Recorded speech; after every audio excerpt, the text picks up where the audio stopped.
Hollywood's golden age wasn't all glitz and glamour, not even close. Behind the silver screen, beyond the perfectly delivered lines and epic cinematic moments, there were tensions, rivalries, and secrets that the studios worked tirelessly to keep under wraps. And for decades, one of the most persistent whispers involved two of the industry's absolute titans, Gregory Peck and Charlton Heston. They were giants of the box office, but in real life, they were polar opposites. One was the steady moral compass of liberal Hollywood, the other, a conservative icon who would become the unforgettable face of the NRA. They were forced to share the screen in a film that became legendary. Their on-screen rivalry so intense that audiences couldn't help but wonder if it was real. For years, the public speculated, the tabloids hinted, and the industry whispered. Gregory Peck, a man known for his dignity and class, stayed famously private, and his silence only poured gasoline on the rumors of a bitter, silent feud. So what really happened between these two Hollywood legends? What did the noble Gregory Peck truly think of the formidable Charlton Heston? Tonight, we uncover the truth, and it's a truth that's more complex, more nuanced, and way more surprising than any rumor. This isn't just a story about a simple feud.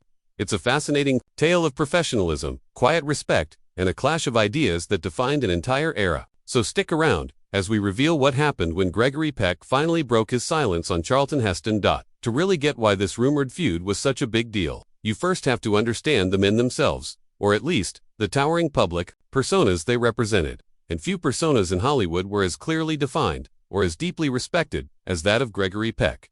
From the moment he landed in Hollywood, Peck was just different. With a lanky, 6'3" frame, a face that looked like it was carved from granite, and a voice that radiated decency. He was never just a movie star. He was a symbol. Born in Loyola, California, Peck's childhood wasn't easy, but it forged in him a deep sense of empathy and a quiet, unshakable integrity. He was actually studying to be a doctor before the stage called his name, and after honing his craft in New York, he came back to California and quickly became a leading man of rare substance. His early roles set the stage for a career built on moral fiber. In The Keys of the Kingdom from 1944, he snagged his first Oscar nomination playing a self-sacrificing priest. It was a powerful debut that announced the arrival of a serious, thoughtful actor. But it was in 1947 that Peck truly cemented his legacy as a man willing to tackle society's darkest corners. He starred in Gentleman's Agreement, playing a journalist who pretends to be Jewish to expose the ugly, everyday reality of anti-Semitism in post-war America. This was a gutsy move. His own agent told him not to take the role, afraid it would torpedo his career. But Peck didn't care. He saw the film as a statement, a chance to use his fame to fight bigotry. The film was a huge success and became one of the works he remained proudest of his entire life.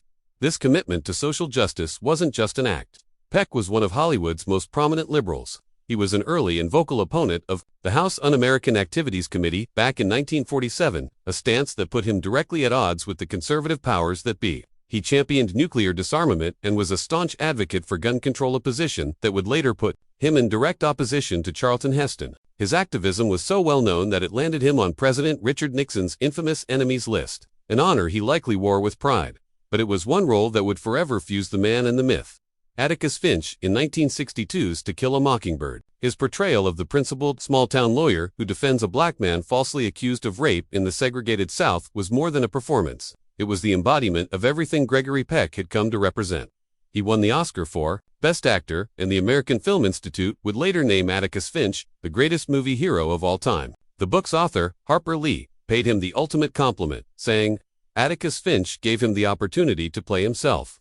This was Gregory Peck, Hollywood's conscience, a man of profound decency and quiet strength. He was the embodiment of thoughtful, compassionate liberalism, a star who believed his platform should be used to fight for a better world. And it was this towering figure of principle who would soon stand opposite a man representing a completely different universe of beliefs. If Gregory Peck was the quiet conscience of Hollywood, Charlton Heston was its epic, booming voice. Where Peck's heroism was found in quiet integrity, Heston's was forged in biblical epics and grand historical dramas. He wasn't just a man on screen, he was a monument. He could part the Red Sea, command Roman legions, and speak to God from a mountaintop. Born John Charles Carter in Illinois, Heston's journey to stardom was as determined as the characters he played. After serving in World War II, he pursued acting with a singular focus. His chiseled features and commanding presence made him a natural for the larger-than-life roles that would define his career. His breakout came in 1952 with *The Greatest Show on Earth*, but it was his next collaboration with legendary director Cecil B. DeMille that made him a global icon. As Moses in 1956's The Ten Commandments, Heston was simply majestic. He followed that with his Oscar-winning turn in Ben-Hur, cementing his status as the king of the Hollywood epic. But here's where the story gets really fascinating. Behind the screen persona was a man of deeply held and evolving political convictions. In his early career, Heston was, by his own account, a Democrat. He was one of the few Hollywood stars who marched with Dr. Martin Luther King Jr. in 1963, and was a vocal supporter of the Civil Rights Act of 1964. In fact, after the assassinations of MLK and Robert F. Kennedy in 1968, he actually joined Gregory Peck and others in a public statement supporting President Johnson's Gun Control Act. But a major shift was coming. Heston grew disillusioned with the Democratic Party, especially after the anti-war candidacy of George McGovern in 1972, and he threw his support behind Republican Richard Nixon. This was the start of a profound political transformation. Heston would later famously explain it by saying, "I didn't change. The Democratic Party changed." By the 1980s, Heston had become a pillar of the conservative movement and a powerful voice for his friend, Ronald Reagan. His political journey culminated in 1998 when he was elected president of the National Rifle Association. It was here that Heston's public persona took on its final, and for many, most controversial form. He became the fierce, uncompromising champion of the Second Amendment. His speeches were legendary. At the 2000 NRA convention, in a moment that would be replayed endlessly, he held a replica flintlock rifle over his head and issued a direct challenge to Al Gore, declaring that his gun rights would only be taken from my cold, dead hands. It was pure Heston, dramatic, defiant, and unforgettable. He had transformed from Moses into a modern-day political warrior, a hero to millions of conservatives and a formidable adversary to liberals. This was the Charlton Heston set to coast, with Gregory Peck, not just a movie star, but a political force. Two men, two titans, each representing an opposing pole in the American cultural landscape. Hollywood and the world watched and waited to see what would happen when these two forces finally collided. To truly get the tension around casting Peck and Heston in The Big Country, we have to step back into the era. The late 1950s were a time of massive cultural and political turmoil in America, and Hollywood was right at the center of the storm. The glamour of the studio system hid a deep anxiety, a sense of a nation grappling with its identity. The Cold War was at its peak, casting a long shadow of paranoia over every part of American life. The battle between the U.S. and the Soviet Union wasn't just geopolitical, it was a cultural war, and Hollywood was a primary battlefield. The wounds of the Hollywood blacklist were still raw. The House Un-American Activities Committees, which hunt for communists in the movie industry, had destroyed careers, shattered friendships, and created a climate of fear.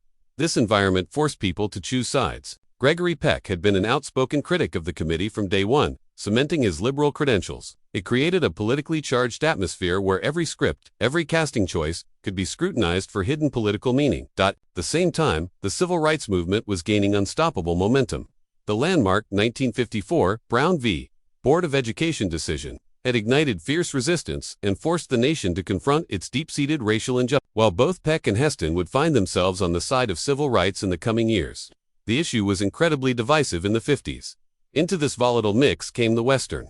By the 1950s, the genre had evolved from simple tales of cowboys into a powerful way to explore complex American myths and anxieties. Westerns became allegories for the Cold War, for conformity versus individualism, and for the violent tensions simmering just beneath the surface of American society. This was the world that awaited the production of The Big Country. It was a time when political labels mattered. A liberal like Peck and a budding conservative like Heston represented opposite ends of the spectrum. The idea of putting them into a film about a bitter feud wasn't just clever casting, it was a reflection of the deep.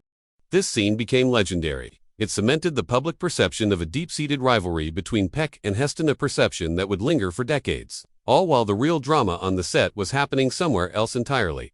While audiences were mesmerized by the on-screen battle between Peck and Heston, assuming it was real, the truth was far more complicated. The set of The Big Country was a hotbed of tension, but the battle lines were not drawn between its two male stars. The real feud, the one that nearly derailed the whole production, was a clash of titans happening behind the camera, between star producer Gregory Peck and the notoriously difficult director, William Wyler. Peck and Wyler were old friends. They had worked together on the classic Roman Holiday and decided to partner up to produce The Big Country. It seemed like a perfect collaboration. But the pressures of a massive, big-budget production soon turned their friendship into a war zone. The problems started with the script. It was unfinished when shooting began, a logistical nightmare. Scenes were being rewritten on the fly, sometimes handed to the actors the morning they were supposed to be shot. Actress Jean Simmons later recalled the chaos, saying, "We'd have our lines learned, then receive a rewrite, stay up all night learning the new version, then receive yet another rewrite the following morning.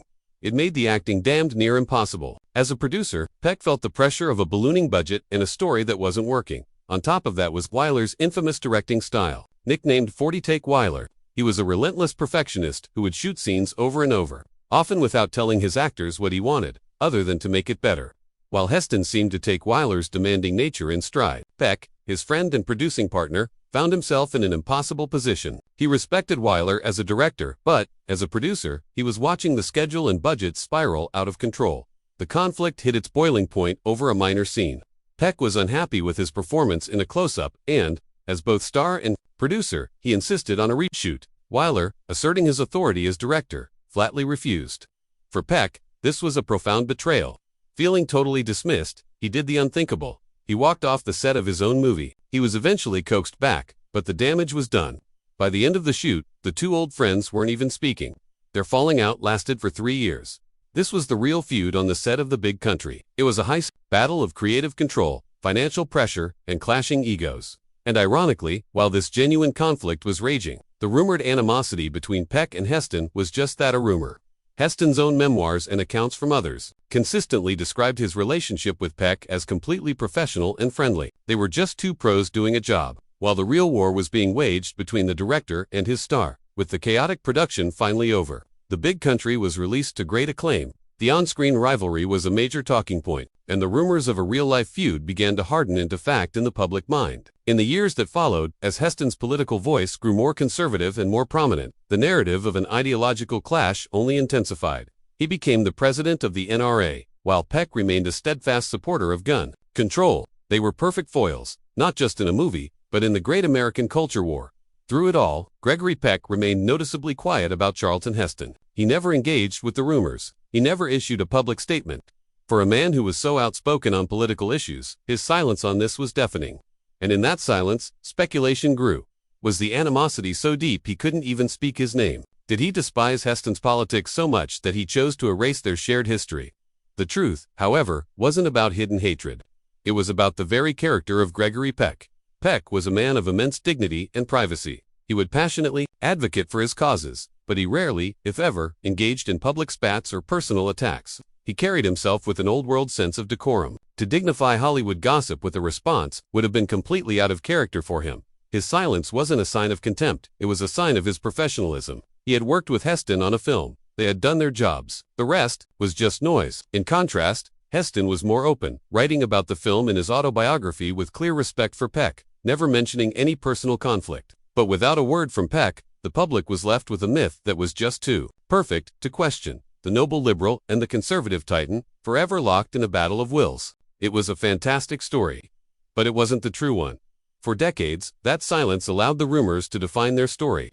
But before we reveal what Gregory Peck really said about Charlton Heston, and the surprising truth behind their supposed rivalry, take a moment to subscribe to our channel. We're dedicated to uncovering the hidden histories and untold stories of Hollywood's golden age. And you won't want to miss what's coming next. Now, let's get back to the moment the silence was finally broken. There was no dramatic press conference, no explosive tell-all interview. The breaking of the silence came just as you might expect from a man like Peck, quietly, thoughtfully, and in understated remarks made over the years, that, when pieced together, paint a clear and surprising picture. The first clues came from Charlton Heston himself. At a tribute to Gregory Peck at the AFI Life Achievement Award ceremony in 1989, Heston, by then a major political opponent, stood before the audience and spoke with genuine admiration. He said, "There are a lot of good actors in this town. There is none more gifted than he. The causes he has spoken for, on some of which we have disagreed, but he has spoken with eloquence, passion, and integrity that is undeniable, and I honor him for that." It was a remarkable statement. Heston didn't just praise Peck's acting. He acknowledged their political disagreements head-on, and then lauded Peck's integrity in fighting for his beliefs. It was a public testament to a relationship built on mutual respect. And what of Peck? In a rare interview where he was asked about his politically opposite colleague, his response finally put the rumors to rest. He didn't reveal a secret friendship or confess to a bitter rivalry. He acknowledged their differences mattered stating that he and Chuck, a familiar, friendly nickname, had certainly been on different sides of the fence. But then he delivered the crucial line, the one that revealed the true foundation of their relationship. "We both loved movies. That was always our common ground." He then went a step further, echoing the exact sentiment Heston had expressed about him. Speaking of Heston's deeply held conservative beliefs, Peck said, "You may not agree with all of them, I certainly didn't, but you couldn't question his integrity. Let that sink in. For decades, the world had assumed these men were bitter rival." But here was Gregory Peck, the icon of Hollywood liberalism, using the exact same word to describe his conservative counterpart that Heston had used for him: integrity. This wasn't a confession of friendship, and it wasn't a dismissal of their profound political differences. It was a profound acknowledgement of professional and personal respect that went deeper than politics. Peck was saying that you could fundamentally disagree with someone's entire worldview and still recognize and honor their sincerity, that this was the truth, hiding in plain sight. The great, silent feud was a fiction. The reality was a story of two consummate professionals who found common ground in their craft and respected each other enough to see the person beyond the politics. The silence wasn't broken with a bang, but with a quiet, powerful testament to civility. The story of Gregory Peck and Charlton Heston is more than just a debunked Hollywood rumor. It's a powerful lesson for our own polarized times. It's a story about a forgotten form of civility, a testament to a time when it was possible to fiercely disagree with someone without dehumanizing them. After the big country, both men's careers continued to flourish on their own paths. Peck would win his Oscar for To Kill a Mockingbird and continued his quiet activism. He was awarded the Presidential Medal of Freedom by President Lyndon B. Johnson back in 1969 for his humanitarian work. He remained, in the public eye, Atticus Finch personified. Heston, meanwhile, became an even more towering figure in both film and politics. His presidency of the NRA defined his legacy for a new generation, making him a hero to conservatives and a villain to liberals, and Heston, a testament to his influence on the other side of the aisle. Also received the Presidential Medal of Freedom, awarded to him by President George W. Bush in 2003. They lived their lives as ideological opposites. One, a champion of liberal causes and gun control. The other, a champion of conservative values and gun rights. They never reconciled their political beliefs because there was nothing to reconcile. They simply agreed to disagree, a concept that seems increasingly rare today. Their story is a powerful counter-narrative to our current culture of outrage. They worked together, created a classic piece of art, and maintained a professional and personal respect for one another for over 4 decades. All while standing on opposite sides of a vast political chasm. They could look past the labels of liberal and conservative and see the dedicated artist, the man of integrity, the legendary